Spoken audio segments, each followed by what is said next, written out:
We have a connection. We are live. Or I am. I don't know why I keep saying we. Everything is we. It's not the royal we. It's me and you. We are live. Welcome, my dears.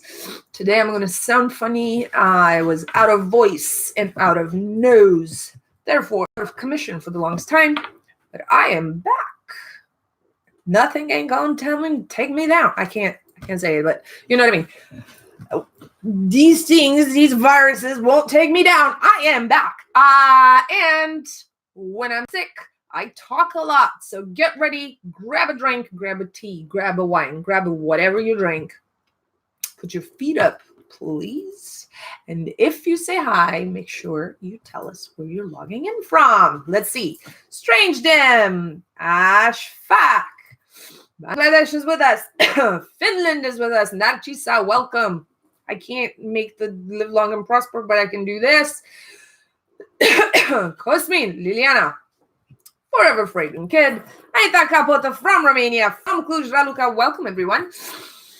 How's your week? I am very, very excited to be with you today. Hi, Jesse.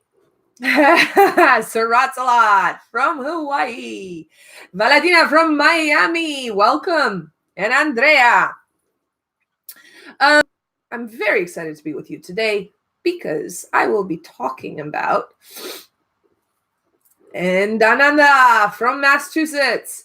Pulp from London. I'm very excited to be with you today because I'm going to be talking about one of my top discoveries from the year past, not because I wasn't aware of its existence. I actually had tested it before, but I didn't give it a proper wear. And when you don't give it a proper wear, and when you don't allow your body to do the magic it does with fragrance, sometimes you're missing out.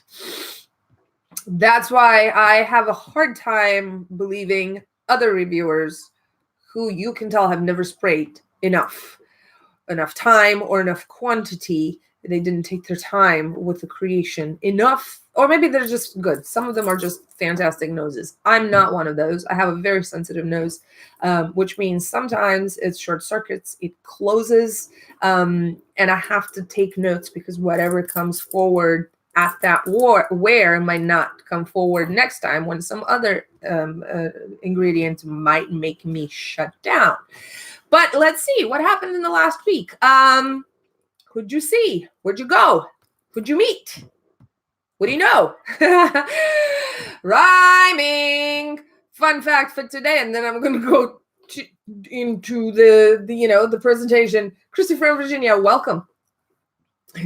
Fun fact for today. Do you know where hip hop originated? I think my Romanian folk might know because I mentioned it. That's the funniest thing I learned this week. Hip hop did not originate where you think it did. Hip hop, in fact, in other words, rhyming head to head. Nope. See, that's a good guess. No, it's not. It didn't. I don't think you're ready for this. So hip hop originated. Hi, Donna. Hip hop originated in the Highlands of Scotland. There's a history of it going back to as early as the 5th century, when it appeared, happy birthday, it appeared as a social pastime when men in particular would get on an improvised platform and spew rhymed insults at one another. And I mean no offense to anybody and anything. However, I know for the Scots, as for all of us, traditional costume or traditional garb has significance. It means a lot, and it can symbolize the values and the history of a clan. However, for somebody like me, trying to imagine the scene from outside, can you imagine just two guys insulting each other in rhymes, in kilts? It's like, I'm sorry, this is probably the most delicious thing I could picture this week, and that is the fun fact for today. If you didn't know, where hip hop originated. In the meantime, in the rest of the world, there's so many things happening under the "you can't make this shit up" section that we could be talking about fake news. Well, not fake news, but stuff nobody will ever remember 20 years from now type of news, like the fact that some lady died because she impaled herself with a metal straw, or like the fact that meanwhile in Romania, some dude jumped a fence, broke his scrotum, and then sewed it up by himself, by his own hand. Praise be. Yeah.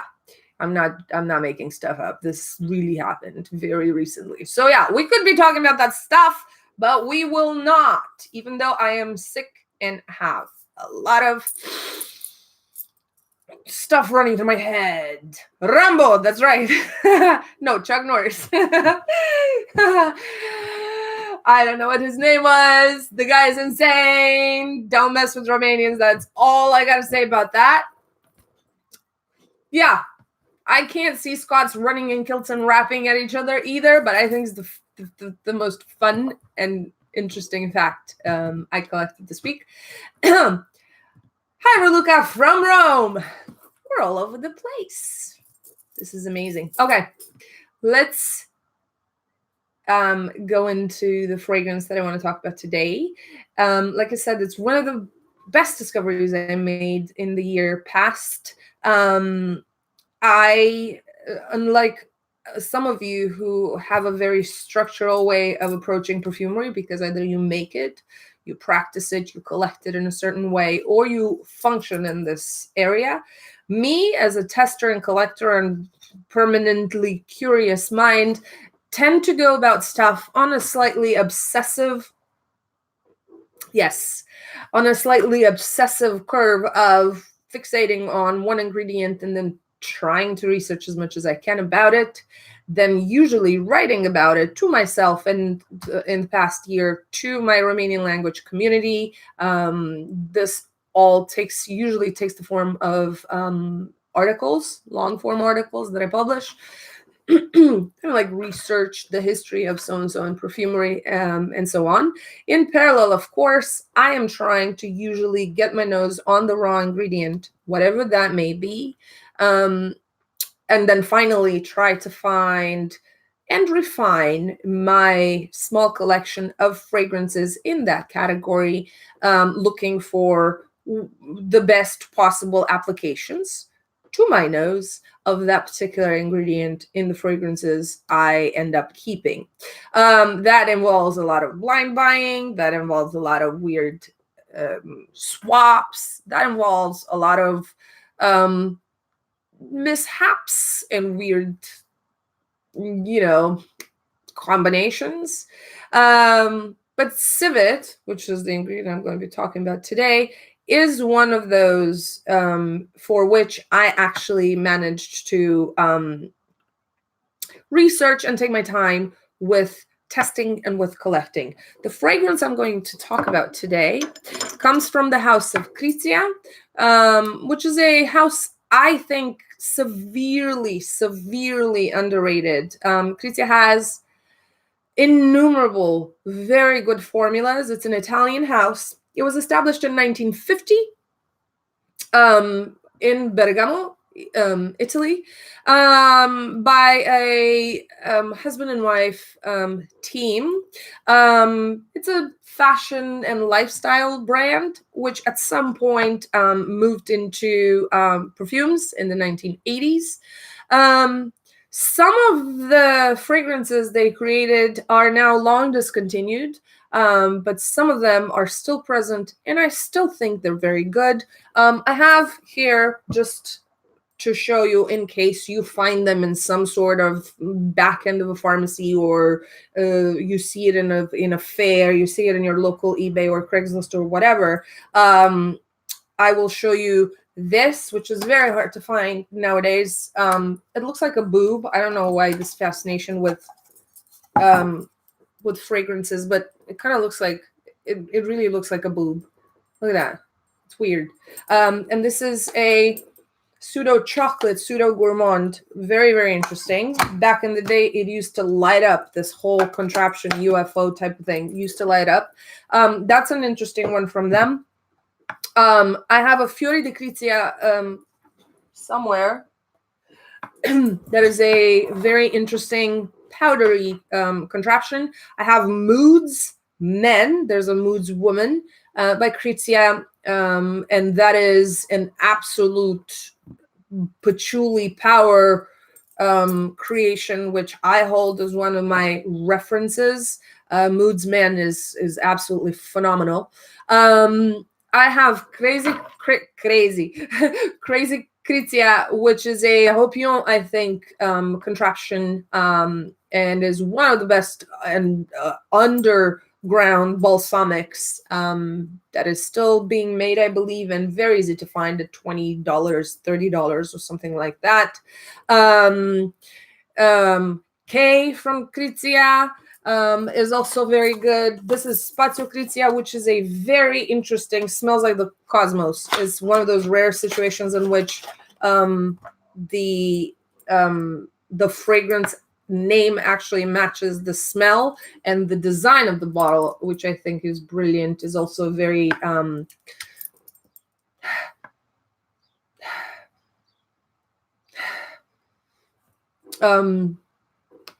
very well thought out. In short, this is a house that you should be looking into. But today, we're not going to be talking about any of the other ones. We can bring them up at a later date. Today, we will be talking about this. I have two. No. Hi, Alex. Crazy is fantastic. I think it's absolutely beautiful. Today we will be talking about Teatro alla Scala. This is one of their older releases. This is an atomizer. Yes. I don't know who made this. They collaborated with a bunch of designers: Maurice Roussel, Dominique Ropion, Cavalier, Dubreuil, Christine Nagel, Firmenich.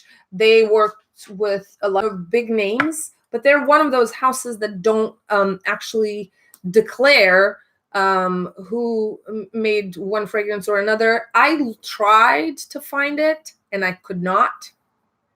If you look it up on all the forums, you will see that it has really, really high grades, which is very interesting, because usually the base notes with Fragrantica, with local forums, don't match up. The difference between Fragrantica Romania and Fragrantica.com in scores is usually 1 point or more, with the Romanian scores being always lower. It's like Romanians don't like anything, or they just like to complain, or they just like to mess it up for everybody else. I don't know what the story is, but consistently this has really, really high grades in anybody who's smelling it, because it is balanced beautifully. Seriously, if you go, and I'm going to start referring to Fragrantica this time, I never do, but I want to correct a few things that you might pick up from there.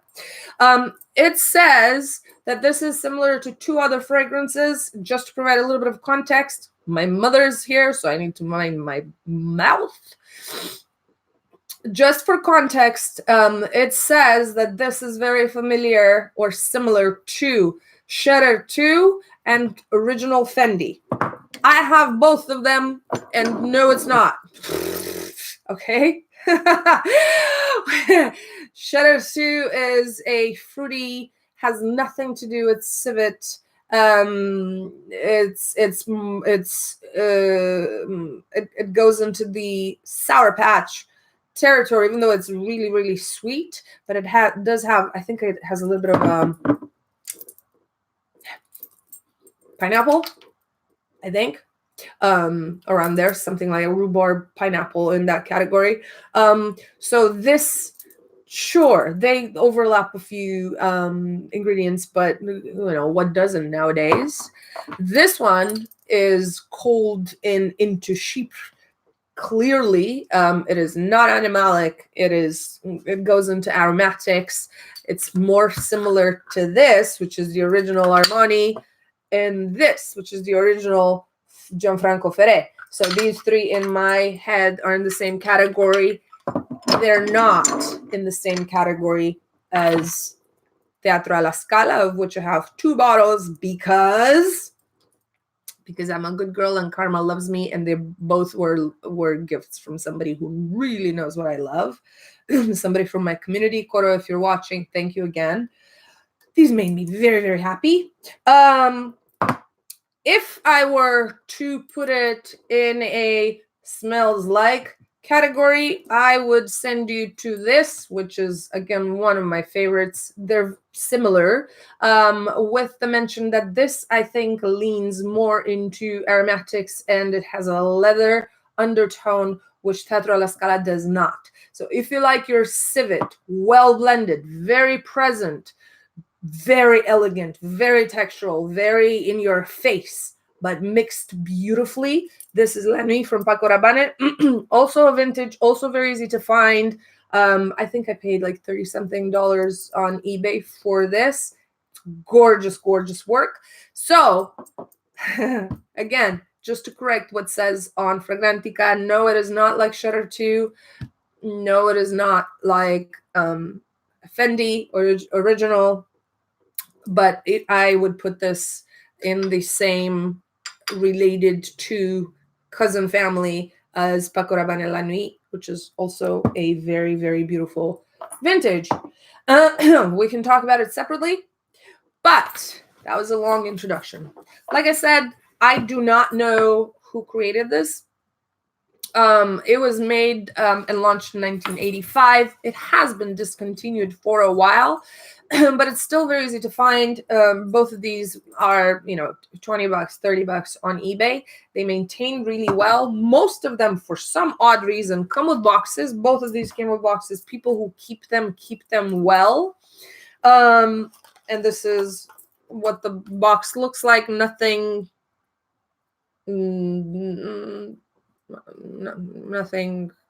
jumping at you. I like that Krizia is keeping their font. They have a few elements like vertical lines, for example, that you will see in design outside of the bottle itself. I don't know who created these bottles. Both of these are Eau du Parfum. This is a 50 ml, and it's a dab, which I usually pour into one of these. Bad mistake if you're buying your decants on Amazon. These are the worst. I didn't know how bad they are. Plastic, matte, they leak like crazy. Not a problem, as far as I'm concerned. So this one is more like a museum piece kind of a thing because I open it very, very rarely. And this is the newcomer. I got it a few days ago. And it's a pulverizer. Also Eau du Parfum, also 15 ml. This is a fragrance that is I don't know where to put it. It matches the name. Teatro alla Scala means the Scala Milan, from Milan. Is the opera house from Milan, the one that you read about, the one that you see in videos with Maria Callas. And it is grandiose. It is very opulent. It is very rich. It is very elegant indeed. I would say universal, easy to like or at least respect. I've never seen anybody who doesn't recognize the value in this. Even people who are, pouring candy stuff every day, or using body mists that are barely there with some minty light stuff. Anybody who smells this recognizes the value in this. It's very interesting, not polarizing at all, considering how much civet there is in it. Now, for those of you who haven't read much about civet, I don't think there are many of you who haven't read about civet or don't know what civet smells like. Civet is an animal. The one that has interest for perfumery usually lives in Africa. There are like 3 or 4 kinds of civet that live in Africa. In English, they're called civet cats. In fact, they're not cats. They're not felines at all. They're not related to, your pet, to Fifi the cat. They are kind of separate from the feline branch, but they're equally close, if you want. They're like distant cousins with hyenas and with mongooses, all the ugly ones with weird mating rituals. Ugh. If you don't know about the mating rituals in hyenas, please go check it out. It's really, really very gross. It's the weirdest, cringiest thing I can think of. Even cringier than the dude sewing his own scrotum. But that's... Let's leave that aside. Civet cats look interesting. They look like they could slither. They're pretty bad.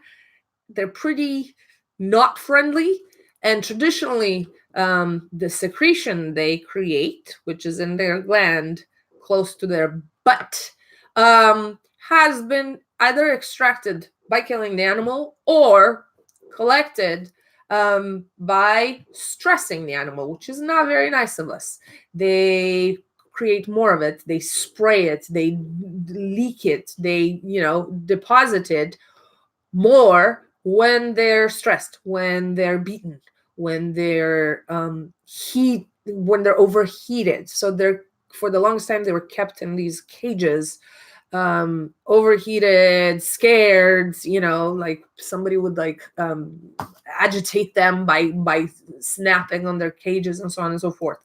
Nowadays those practices are not sustainable anymore, not accepted anymore. So they're working, as far as I know, on more ethical ways of collecting this while the animals are in relative freedom, being kind of trained to come to the same tree and kind of spray it on the tree or spray it on the pad, and then that can be collected and then used in perfumery.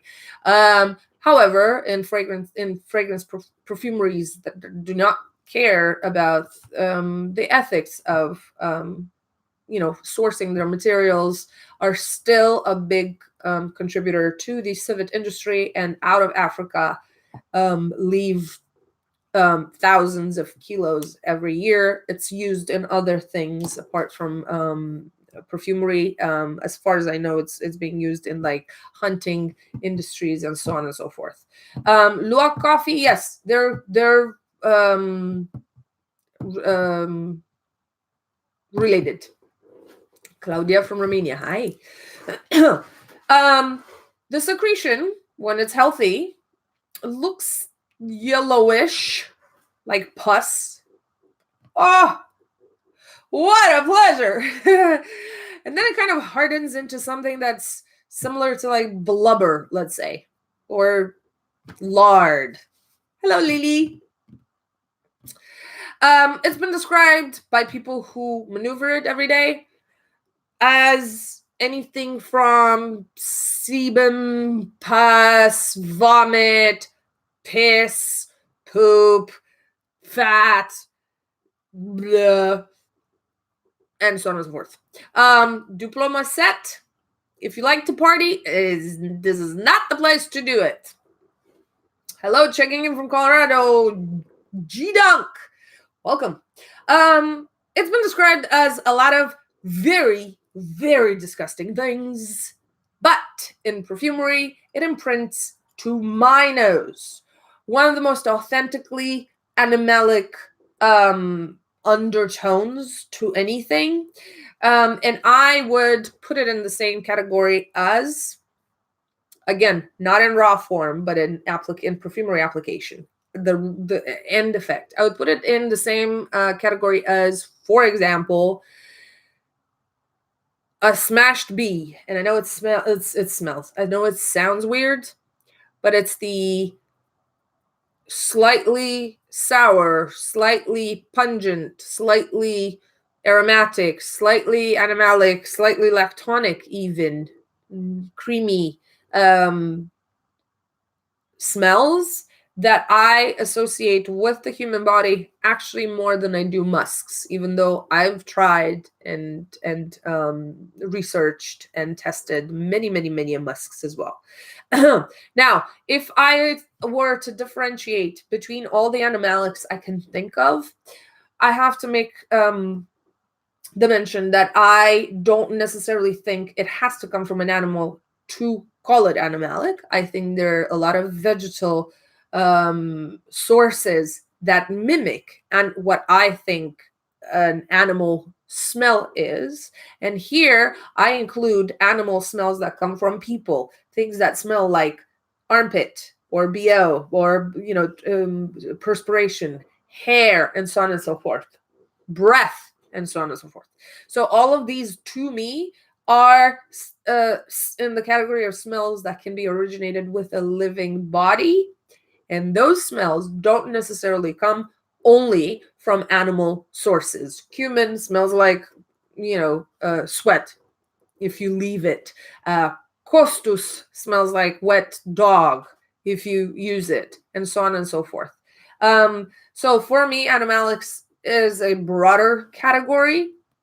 But if I were to make a simple differentiation between the main animalics people operate with, I would say civet is more towards like old baked piss.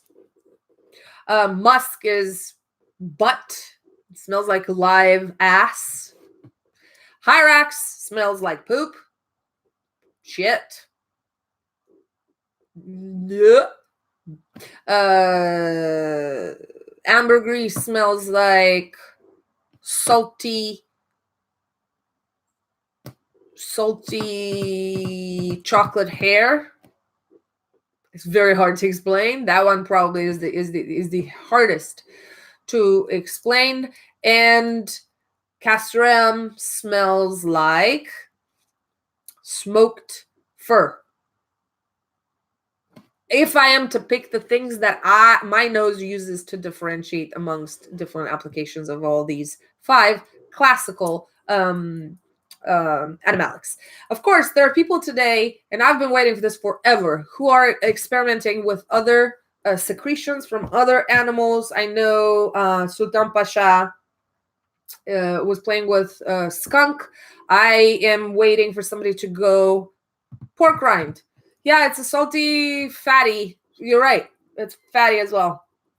Yeah, it's very hard to describe. That one is the hardest to describe. There's something waxy about it too. Weird. Yeah. I would love it if somebody could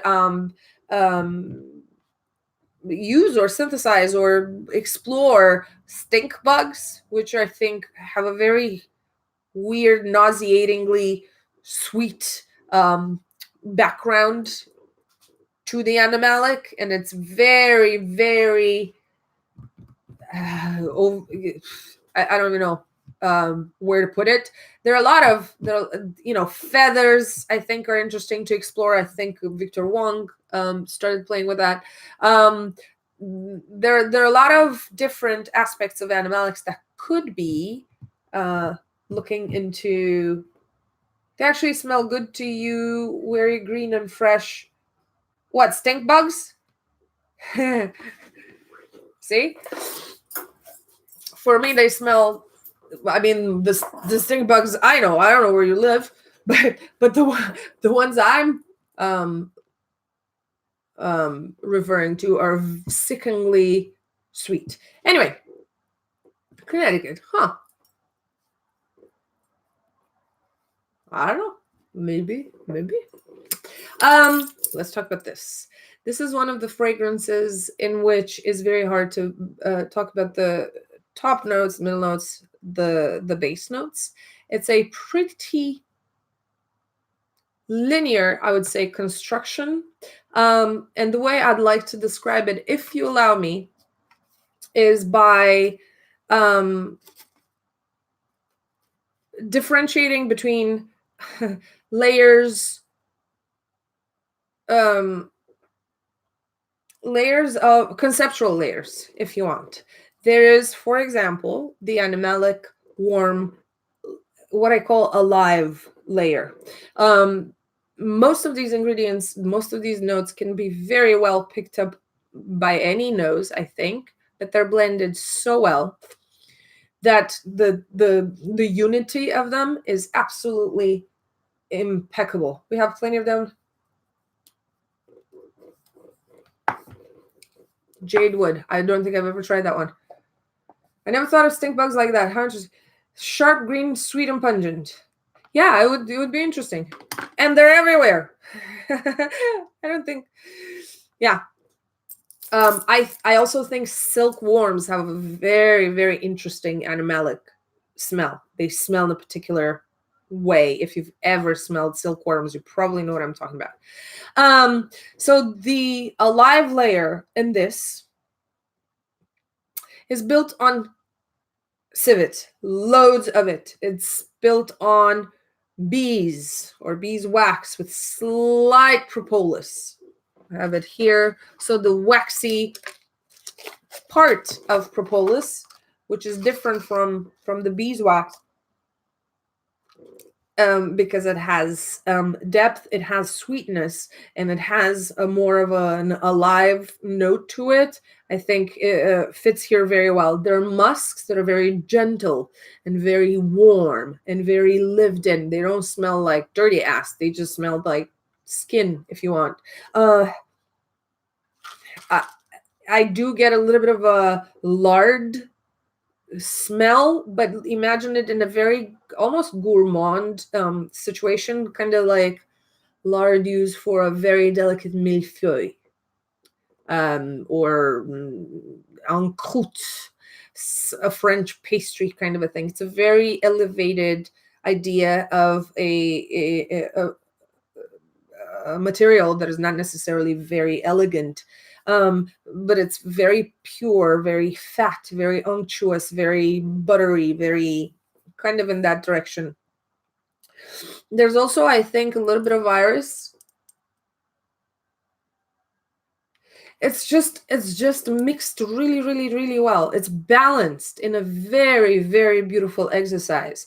If you look at it in a certain light, and if you wear it, say, when it's colder, it goes towards sheep very, very easily. I would call this an oriental sheep, or oriental animalic sheep, if you want. It's very well balanced, and I'll go into that as well, because the green layer, or what I call the green layer, is very, very palpable as well. But now I was talking about the animalic layer. Like I said, some sort of bee-ish, more like propolis wax, civet, very buttery, very pure lard, almost gourmand, unctuous, buttery quality. I think there's an orris there as well, also very buttery.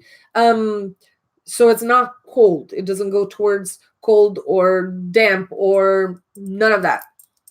I also smell a little bit of fig. This probably belonged to a smoker. It's interesting. Like I said, my nose picks up different things at different times. Yeah, this was in a smoker's house. I also pick up a little bit of fig. So there's that round creaminess that is not necessarily very fragrant, but it provides some sort of a body to whatever it is that is in front of you. It's very, very together layer. The animalic layer is very together, and it's very alive. It's very pulsating. It's very present. Then there's the green layer that I just mentioned, and I'm sorry I'm not mixing them up more, but like I said, you can't necessarily pick up the opening, the middle, and the base, because the fragrance is quite linear, but you can see the conceptual parts that kind of blend together to provide this type of balance. I find an animalic layer, a green layer, a spicy hot layer, a textural layer, if you want, and then there's something in the juicy consistency layer. I don't know if it makes sense, but this is how my brain sees it. It's almost like a star with 5 corners. Each of them has almost equal weight. Animalic and the green ones being probably the heaviest. The green layer is built on cilantro, I think, Artemisia, I think, and I think there's a little bit of Artemisia or wormwood in this one as well. That's why I see the same type of balancing act. Very green, very aromatic patchouli in this, and a lot of oak moss, of the deep woods, very layered, very velvety, enveloping kind. This is not cold again, but that is the green layer that kind of prevents it from going raunchy and too sexy, which it could be, but it's very, very, very well kept in check. It's kind of like if you go to the opera, will you go like this? No, you're going to have a very nice evening gown. And it's going to be like this, and you're going to do your hair, and you're going to whatever. You're going to wear a nice suit. Maybe you're going to wear a bow tie, right? You're going to dress up for the opera. Is that sexy? Of course. Hell yes, it is. But you think of it as sexy? No, because the other elements are kind of providing enough context to not look at it as a shaggy night, right? Did I say that right in English? You know what I mean. So it's that kind of approach to it. It has all the elements to make it really, really, really sexy. But it's enough refrain. There's enough refrain to maintain it in a very classy realm. It's very interesting. That's why I called it a CIVET. So the green layer, like I said, I smell here a little bit of green copal, which is a younger resin that doesn't go into, frankincense or incense. It has some green aspects to it. I suspect there's a little bit of green tuberose in here as well, the mentholated kind, not pungent indolic and in your face, but more like the green plant kind. So that's the green layer. Then there's a temperature layer, the spicy hot, like I said. The spicy hot is built with a lot of flowers, I think, the spicy flowers, the geraniums, the carnations, a little bit of marigold. I smell some peppers in there, maybe some allspice, a little bit of allspice. Pyrax, which it's like resiny, flinty, gunpowdery, little bit impression somewhere in the back, but very, very back.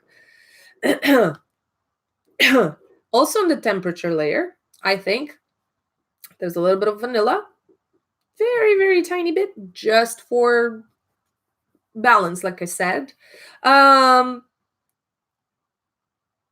that's about it for the temperature layer, the thing that provides the heat that I was talking about, the thing that keeps all of this from going either really cloying or really pissy or really, it just keeps it in the right realm. The next, or the fourth point of this 5-point star is texture.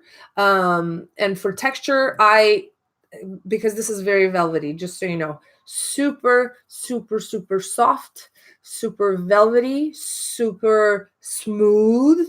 There's rose, beautiful rose.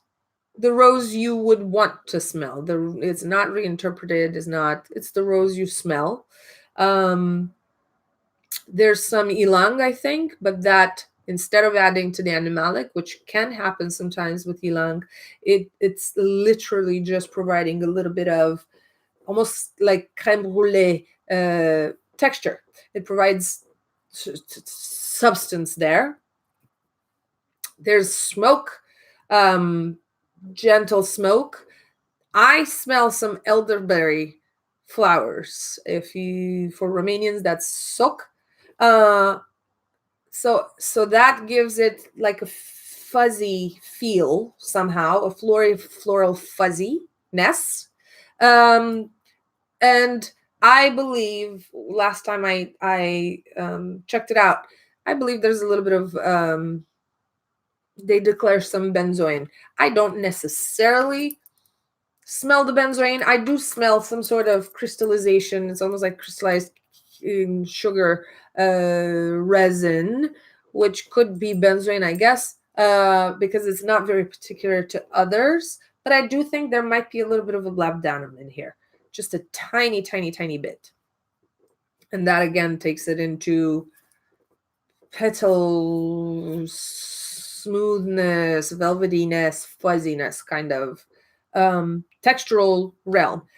Last but not least, I believe there's some fruits in here. I don't remember what they declare, but it's very interesting. One of my testing wares, I smelled for about 5 minutes a very, very, very clear apple note. Not the green apple you see here and there, not the fresh, not that kind of apple. More like apple in an apple pie, even though I don't necessarily pick cinnamon particularly. Like I said, more like allspice.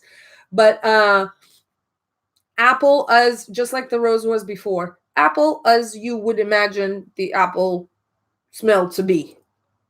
Sometimes it is, sometimes it isn't. Sometimes it's reconstructed and it's so apple, it's like not normal, regular, natural apple, and so on and so forth. This is like just a beautiful apple note. I'm pretty sure there's no apple in it. I don't even know how apple is being constructed as an accord in perfumery, or if it can be extracted from the fruit. I have no idea. It doesn't really matter. But for about 5 minutes, about 2 days ago, there was a very clear red, beautiful apple accord. It was interesting. So these are the things I pick up. Some of them just as they are, some of them hinted, some of them this very descriptive, some of them mentioned before or not. Spread it on toast and share it with us. It's gorgeous. It's diva-esque, although it's entirely unisex today. If I were to find a parallels in niche perfumery from today, mind you, this is not saying they're similar or they smell alike. No. But just like I was talking about this, which is in the same vein, if I were to be finding parallels in niche perfumery in what means to build this kind of live animal, this kind of density, this kind of balance, this kind of presence in a fragrance, I would say loosely that it takes me towards Bogue Mai, loosely that it takes me a little bit towards Verokern Ruby, loosely. I'm talking about the way they executed things, not necessarily what's in them. They're, like I said, very opulent, very rich, very palpable, very present, very independent. These are not accessories. They have to be worn. Otherwise, they're going to wear you. It's one of the most elegant. My nose is completely shut right now.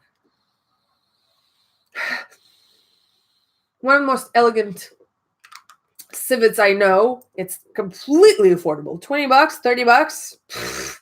This is what you pay. I would recommend that if you're into animalics and you really want to see natural or higher percentage of natural animalics, orient yourself towards vintages, because that's, how you can do a lot of research. And I think a lot of them were stable enough and didn't change as much as you would expect others, like an aldehydic,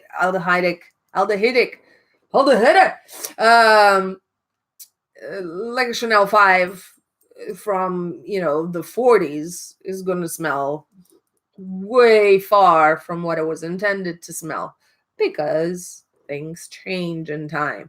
But in some of these, due to the notes, probably of the way they have Saffron can contribute to an apple note. I need to look into that. Had no idea. I would not expect it. I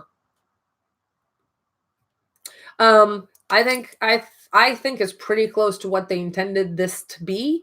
I think the sheep aspects of it are very, very, very elegant.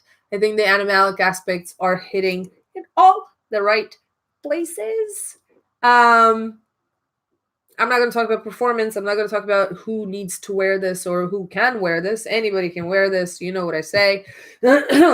Anybody should wear, or at least try to give a nose to this, because it's one of those very underrated gems in modern perfumery. I wouldn't say it contemporary, but modern perfumery. And this is it, folks. Teatro alla Scala. 1, 2. This is my contribution to the list of obscures, of long forgotten, of not yet known, underrated, severely underrated in this case, and civil in this case. Beautiful, beautiful animalics / cheaper / powdery / call them what you may, but do give it a nose. If Sultan is on or Peter are on, I've made your decants finally, and you have a bit of this, each of you. You have a difficult relation with animalics. Try it. Try again. All right, folks. Let's say it together. I'm going to go die after this. You know that, right? Let's say it together. Keep it real, but keep it kind. Spread the news. Spread the words. Tell others. Blah, blah, blah, blah, blah, blah, blah. This is my I'm bad at marketing. I'm going to do duck lips. Ooh. And keep in touch. I will see you next week. I have no idea what we're going to be talking about next week yet, but I'll probably make up my mind and let you know. Thank you. Have a great weekend, folks. Stay cool. 1, 2, 3, and